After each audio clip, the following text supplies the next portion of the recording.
Urgent. Witkoff and Kushner have sold out to Putin, Zelensky is returning home, Moscow is celebrating, and the dictator has rejected 3 points of the peace plan at once. Immediate retribution. The Ukrainian armed forces struck at the oil heart of Russia. You have to see this devastation. Germany has failed to deliver weapons to Ukraine. A mysterious theft right under the Bundeswehr's nose. For the first time in NATO history, Ukraine is setting up a weapons manufacturing plant in Denmark. A decisive slap in the face for the Kremlin. And all of this has just happened right now. Hello, I'm Darina Hutsakalo, and we're getting started. Breaking news.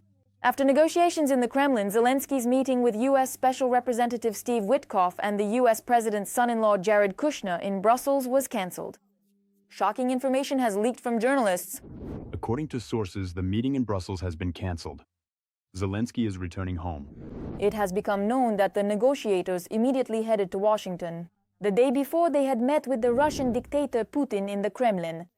The negotiations were dedicated to proposals for ending Russia's war against Ukraine, which were formulated after talks between the Ukrainian and American delegations in Florida on November 30th regarding a 28-point peace plan.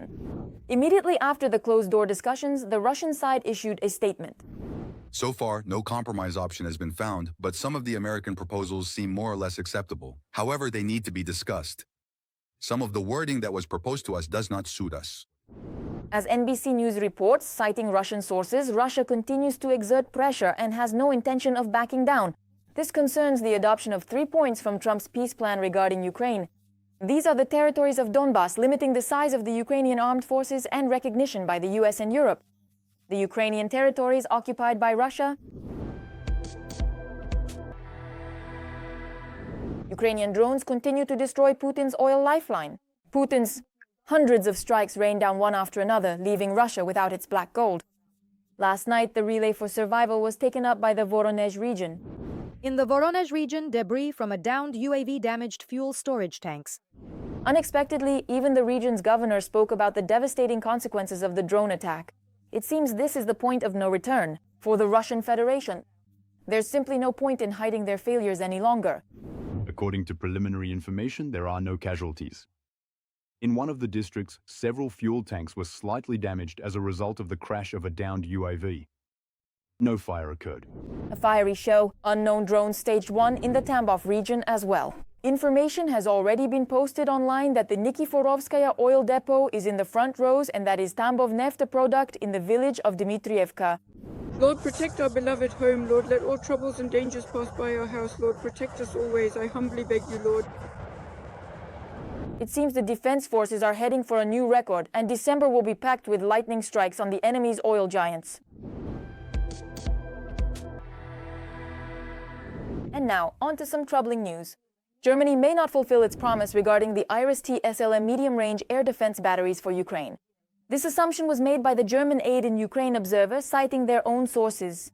At present, the transfer of 2 systems is known, and it is very unlikely that the same number will be delivered during December 2025. Ukrainian experts are sounding the alarm. It can be assumed that the problem most likely lies in limited production capacities, both of the systems themselves and their components, as well as increased interest from many European countries. And although industrial capabilities are being ramped up, this takes time. It seems the military-industrial complex of the Allies has really cracked and the whole world is listening. In Germany, unknown individuals stole about 20,000 rounds of ammunition intended for the country's armed forces. The ammunition was being transported by a civilian truck near Magdeburg. According to preliminary investigation data, unknown individuals opened the cargo compartment at night and stole several boxes of ammunition.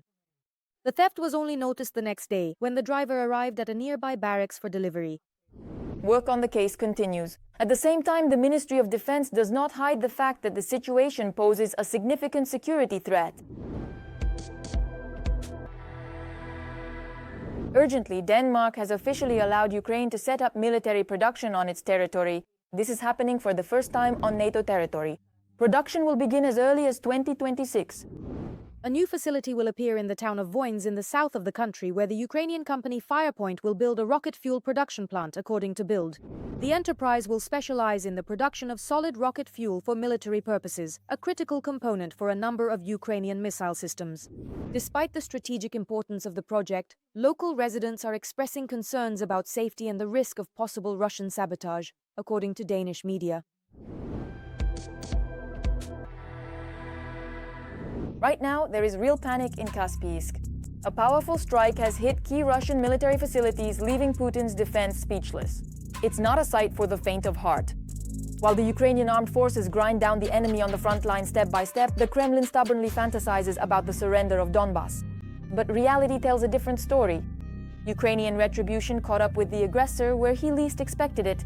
Russian command posts are losing their aura of invincibility, while our forces are gaining new, powerful arguments. Unique details. All this and more coming up in just a moment.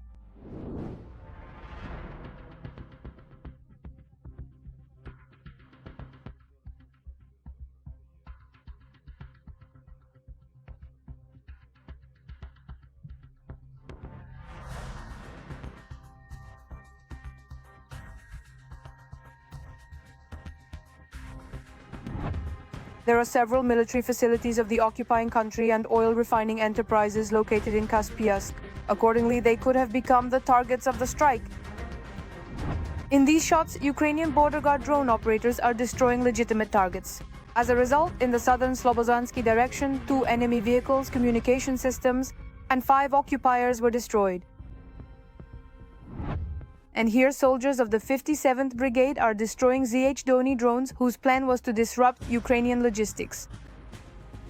Another small victory for the armed forces of Ukraine is the clearing of the village of Ivanivka from occupiers in the Dnipropetrovsk region.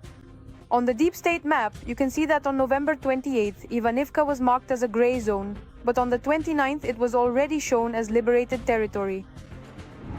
The situation remains more difficult in the Pokrovsk direction. In Minohrad, the Russian army does not stop trying to encircle the Ukrainians. The situation around Minohrad is difficult as fighting is taking place directly in Minohrad itself, on the outskirts. The occupiers are trying, using small assault groups, to infiltrate directly into the urban area and create conditions to establish a foothold. And accordingly, they are amassing both manpower and likewise means of destruction. The defense forces of Ukraine are conducting successful strike and search operations aimed at eliminating the enemy's small assault groups. The United States is demanding the complete withdrawal of the armed forces of Ukraine from Donbass, journalists report. The Ukrainian side is opposed and is demanding a meeting between Zelensky and Trump. As far as is known at the moment, a final decision has not yet been made in the negotiation process. On the other hand, we need to emphasize the fact that what exactly? Witkoff has already flown to Moscow for talks with the Russian dictator. Meanwhile, Bloomberg reports that NATO is preparing for a potential conflict with Russia with minimal support from the United States. At the moment, it is precisely under pressure from the United States that the process of actual modernization of the military-industrial complex of European NATO countries is taking place.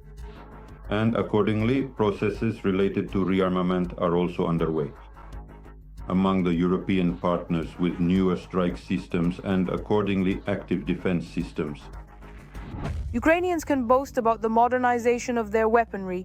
Our country is developing weapons against Russian glide bombs and can already report on their successful use and the destruction of the first 100 enemy aerial bombs of the enemy.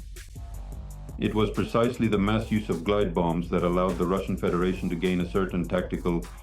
We're talking about the fact that in certain sectors of the front, the aviation of the occupying country, the Russian aerospace forces, strike the positions of the Ukrainian armed forces using up to 300 glide bombs per day. Based on the available data, the Ukrainian side has developed a system to counter glide bombs. We're talking about joint developments with NATO countries, which will include several components: ground-based, aerial, and accordingly, electronic warfare systems. The development of new defense systems is vital for Ukrainians under constant Russian shelling. At this moment, every resident of Ukraine is under threat, including the weapons developers themselves. During the strike on Vishorod in the Kyiv region, an employee of the defense company Firepoint was killed in his own home, which is engaged in the development of Flamingo missiles. With a strike from an Iskander-M ballistic missile, Russia took the lives and health of peaceful residents of Dnipro who will no longer go to work, return home, or visit friends because the Kremlin has taken that possibility from them.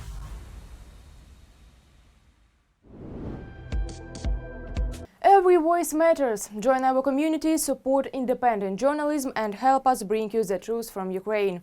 Become a member of Ukraine Today. Join us now. Breaking news. Ukraine is reaching a new level of armament, Norway is launching drone production for our forces, and Kyiv is taking the lead. Meanwhile, British factories are already putting the Octopus drone on the assembly line, which switches to combat mode right on the territory of our ally. At this moment, robotic fortified positions and new autonomous fire systems are being prepared for the enemy. Occupiers, get ready for an unpleasant surprise. The first details about this are coming up in the next segment. A new level in scale. Ukraine and Norway have reached an agreement on collaboration in the field of unmanned aerial vehicle production. The corresponding agreement was signed by the Ukrainian side. Together with the Norwegian Minister of Defense, Dennis Schmeichel emphasized that this cooperation will be an important step in expanding Ukraine's production capabilities and strengthening the country's defense capacity. The top priority is to quickly launch an experimental production line as early as 2026. We are gaining access not only to production facilities, but also to the technologies of NATO countries. This means opportunities for cooperation in the production of Ukrainian drones, as well as, accordingly, the exchange of experience. This applies both to the practical use of Ukrainian reconnaissance and strike drones, and accordingly to their scaling up. A similar model of cooperation is being implemented with the United Kingdom. A few days ago, Kyiv signed a licensing agreement for large-scale production of Octopus interceptor drones at British facilities. This is an exclusively Ukrainian development, and it is already being used in real combat conditions. This drone can operate both at night and while countering electronic warfare systems. Moreover, it is noted that this drone can operate at low altitudes. The manufactured interceptor drones will be delivered to Ukraine to strengthen protection against Russian UAVs. The Octopus project is being implemented as a joint defense industrial initiative. The United Kingdom has obtained a license for mass production of the Ukrainian interceptor, and Ukraine will receive them to enhance its own interception capabilities. The signed agreement provides for production another thousands of interceptor drones for the needs of Ukraine's defense forces, and specifically at enterprises in the United Kingdom. This makes it virtually impossible for the Russian side to effectively destroy the crucial defense enterprises that are actively producing this essential equipment. 3 manufacturers have already received what they need to produce the drones, Octopus Technologies. Another 11 companies are preparing production lines for them. After Russia launched its full-scale aggression in 2022, the United Kingdom became one of Ukraine's main partners. London is providing powerful military assistance. In addition, the United Kingdom is actively pushing for sanctions pressure on Russia and providing financial support to Ukraine. The United Kingdom is a pioneer when it comes to the practical implementation of so-called coalitions, drone coalitions, naval coalitions, armed forces coalitions, and accordingly, it was the United Kingdom that provided Ukraine with the first heavy military equipment. Specifically, we're talking about Challenger 2 tanks. Only after the corresponding actions by the United Kingdom did the United States supply Ukraine with their Abrams tanks. There are also plans in Ukraine to create robotic strongpoints that will be equipped with combat modules to counter Russian occupiers. First and foremost, this concerns the logistics component, meaning ground robots. They will take on the main share of logistics, virtually eliminating the loss of personnel and accordingly SBU equipment. This refers to the delivery of ammunition and accordingly the evacuation of the wounded. Additionally, these are engineering functions such as mining and demining areas. Earlier, Ukraine, together with the United States, began producing interceptor drones capable of countering Russian strike UAVs. Additionally, the Dutch government will provide 250 million euros for the purchase of American weapons for Ukraine under the PURL program. In the US, anti-aircraft missiles for F-16s and ammunition will be purchased, among other things. F-16s and ammunition, which Kyiv needs most of all.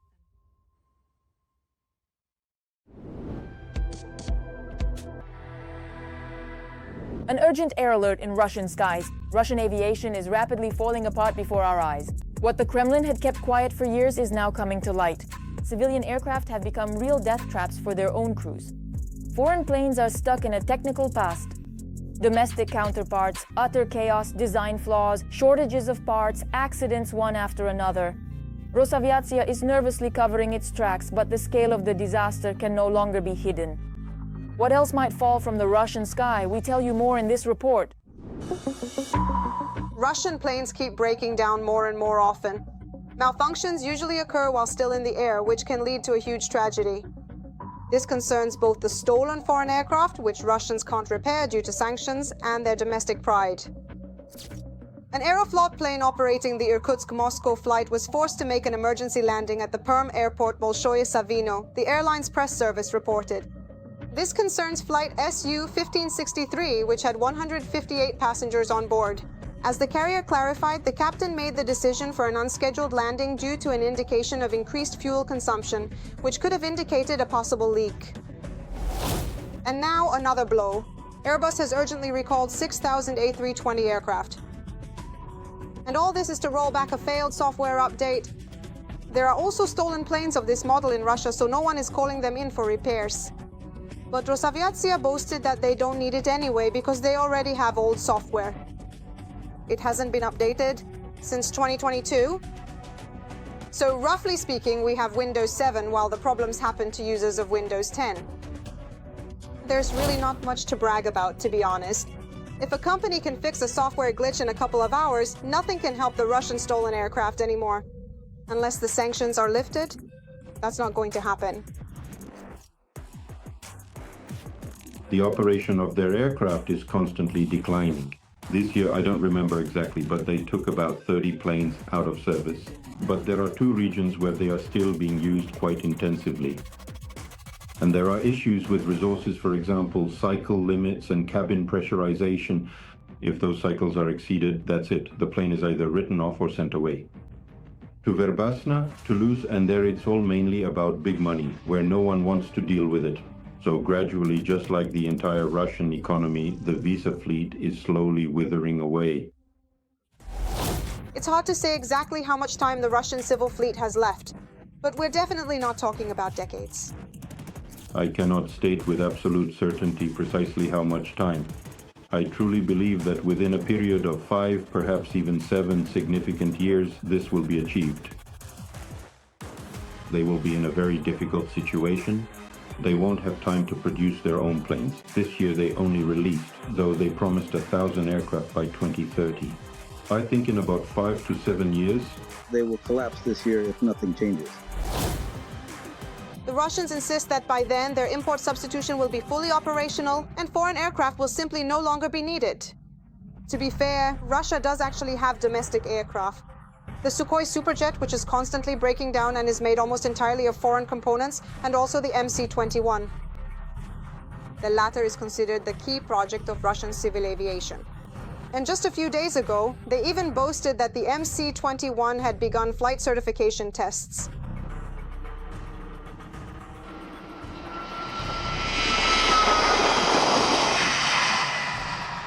But the start of mass production of the MS-21 was planned for 2017. Then the dates were postponed. And no, there is no mass production. Rosti boasts about the challenges. And just like in 2010, we went to show off the model of the plane in Dubai, a city renowned for its luxurious lifestyle, futuristic architecture, and vibrant culture, stands as a global hub of innovation and tourism in the United Arab Emirates. How much exactly do you actually need? It's hard to say how long the tests will take. Meanwhile, Russian civil aviation is melting before our eyes. Here the routes are specifically removed. This is external. It's the same here.